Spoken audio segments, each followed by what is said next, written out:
Vraiment, vraiment, on est sans doute sur l'une des semaines les plus intéressantes de l'actu des sondages. Ces mercredis et jeudis auront été des moments clés dans les sondages de cette campagne présidentielle 2022. Et on voit deux tendances différentes qui se dégagent selon la catégorie d'institut de sondage, donc ça on va voir en fin de vidéo.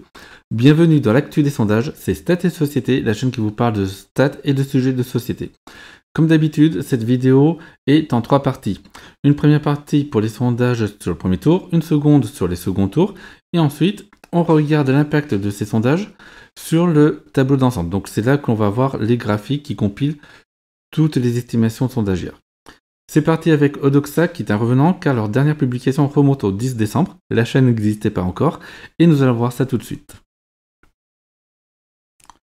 Alors je vous affiche d'abord tout simplement les données sondagières. Donc méthodologie, ils ont enquêté les 15 et 7 février, donc ce qui correspond tout simplement à mardi et mercredi. Pour ce qui concerne le premier tour, c'est 1357 personnes. Pour le second tour, entre 995 et 1103, ils ne savent pas trop. Ça fait 1,2 à 3,1 points d'écart. Donc 1,2 c'est pour le premier tour les plus faibles scores, probablement 2,5 pour le premier tour, et 3,1 points c'est plutôt pour les seconds tours. Donc maintenant c'est parti, on va voir tout simplement les estimations. Hop, il faut que je descende un petit peu, on y va, hop, on y est. Donc sans surprise, on a Emmanuel Macron en tête, donc 24,5%. Suivi donc de Marine Le Pen à 18%, je crois que c'est l'institut qui donne le plus de points à Marine Le Pen cette semaine, suivi par Éric Zemmour devant Valérie Pécresse. On notera qu'il y a des différences de 2 points entre chaque candidat de la droite et de l'extrême droite. Marine Le Pen qui devance Éric Zemmour de 2 points, donc c'est beaucoup, les autres instituts ne donnent pas forcément autant d'avance. Éric Zemmour qui même devance Valérie Pécresse de 2 points. Là encore, je crois que ce sont ceux qui donnent le plus de retard de Valérie Pécresse par rapport à Zemmour, ou le plus d'avance à Éric Zemmour par rapport à Valérie Pécresse. On notera aussi la dynamique de Mélenchon, 11%, ça commence à devenir une constante sur pas mal d'instituts de sondage. Mélenchon n'est plus à 9-10% comme avant, il est maintenant à 11%. À ce sujet, j'étais content d'entendre France Info parler d'une dynamique Mélenchon, ce dont je parlais déjà il y a quelques jours. Donc voilà pour Odoxa, maintenant nous allons passer à l'IFOP. Alors avant de vous afficher le sondage lui-même, je vais vous afficher les données concernant le sondage. Voilà, donc l'IFOP commanditaire par image LCI de radio, 1500 personnes interrogées, 1,4 à 3,1 points de marge d'erreur, donc pas de grosse surprise, je pense que vous avez l'habitude maintenant. Donc c'est parti, on va voir ce que ça donne ici. Et on voit donc Emmanuel Macron donc à 26%, donc là pas de surprise, toujours en premier. Toujours le même mouchoir de poche que la veille entre Marine Le Pen, Éric Zemmour et Valérie Pécresse. On remarque toutefois que Éric Zemmour se rapproche un peu plus de Marine Le Pen, mais on reste dans la marge d'erreur. Donc là on a les marges d'erreur qui se recouvrent littéralement.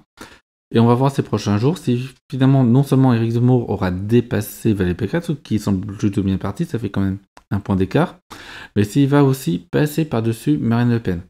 Ça serait un autre changement qui était un peu moins prévu pour maintenant, mais qui est peut-être en train de se produire. On notera Jean-Luc Mélenchon toujours à 11%, donc dans une plutôt bonne dynamique cette semaine. Yannick Jadot qui lui reste à 5%, et je vous laisse regarder pour les autres candidats. Donc maintenant on va revenir moi je vais revenir ici. On va passer maintenant à OpinionWay et je vais vous afficher tout simplement les données du sondage OpinionWay d'abord, donc les données sondagières.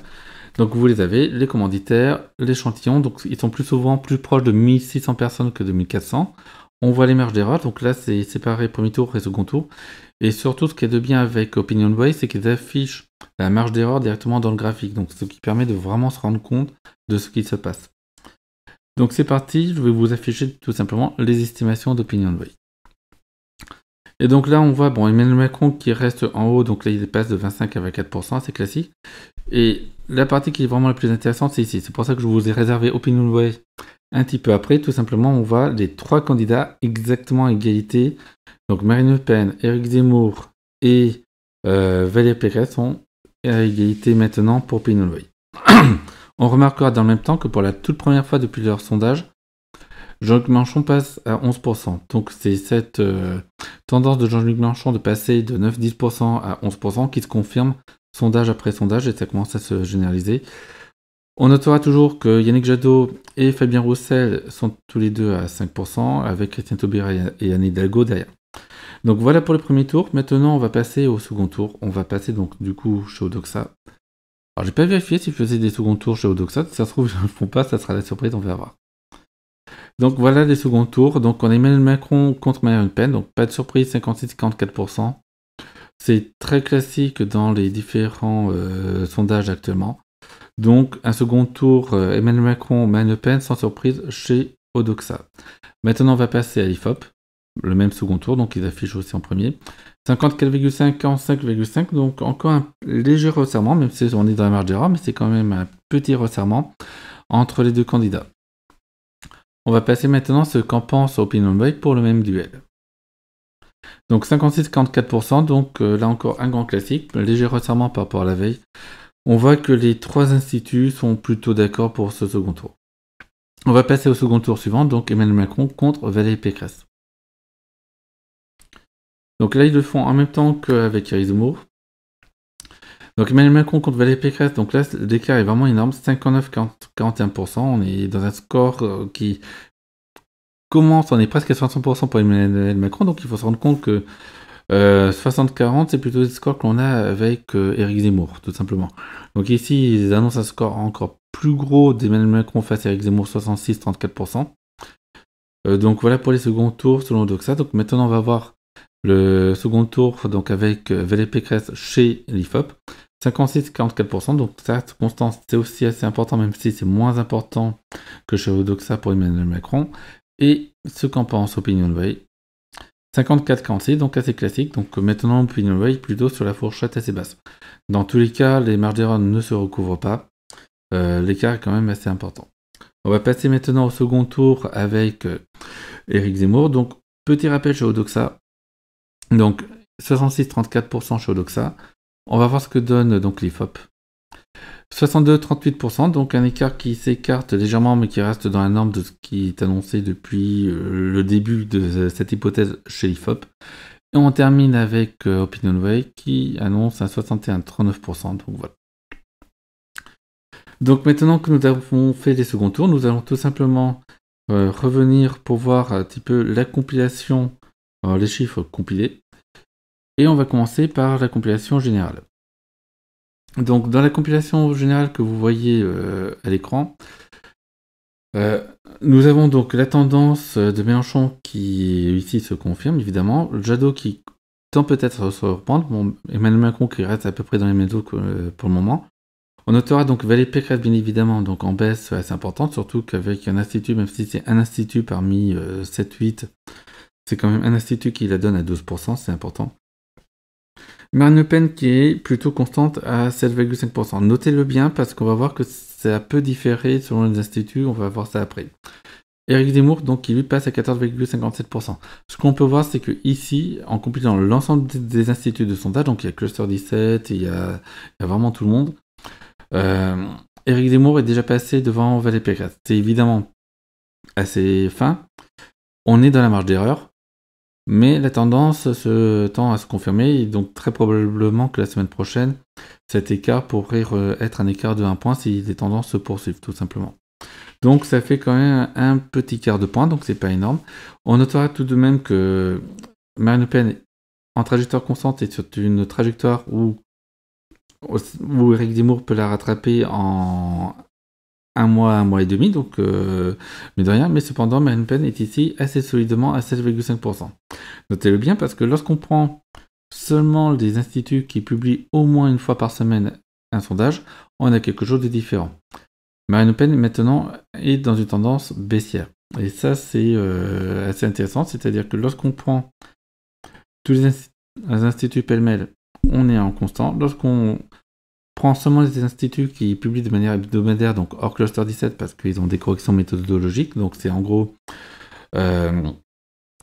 Elab et Harris pour ceux qui sont hebdomadaires, OpinionWay et IFOP pour ceux qui sont quotidiens.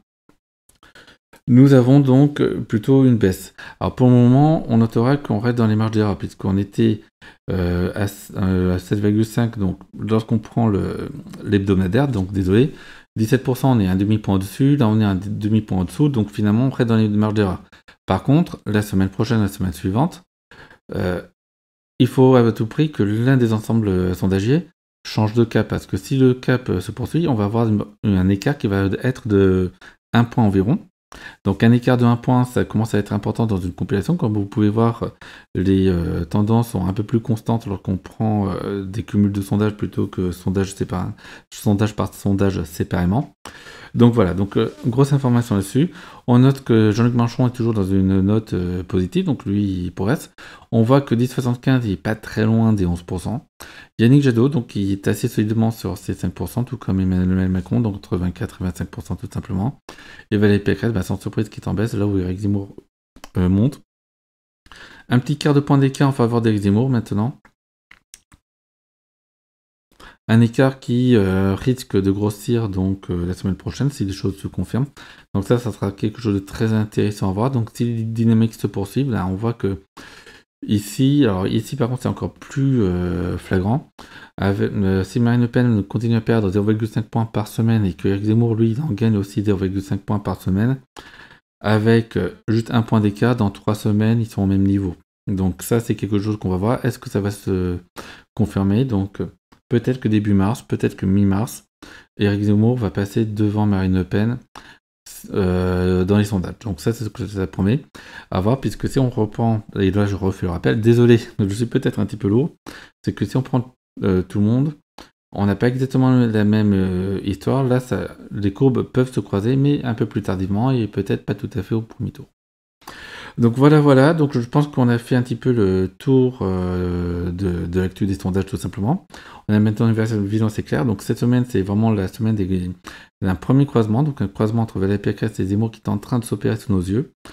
La semaine où Jean-Luc Mélenchon commence à devenir on commence à prendre de l'ampleur. Donc est-ce que c'est une accélération ou pas? Donc pour le moment, il est plutôt dans une augmentation de 1 point par mois, donc ce qui est un petit peu long pour pouvoir dépasser Zemmour qui lui est dans une augmentation de 2 points pratiquement par mois, donc plus important. Il se pourrait qu'il soit en accélération, c'est ce qu'on commence à ressentir dans les sondages, donc ça sera très intéressant à suivre. Donc voilà, c'est terminé pour cet épisode de l'actu des sondages. J'espère que ça vous a plu. N'hésitez pas à liker, à commenter, à partager et à vous abonner en cliquant sur la cloche pour être bien au courant des nouvelles vidéos. À ciao, bye bye, au revoir.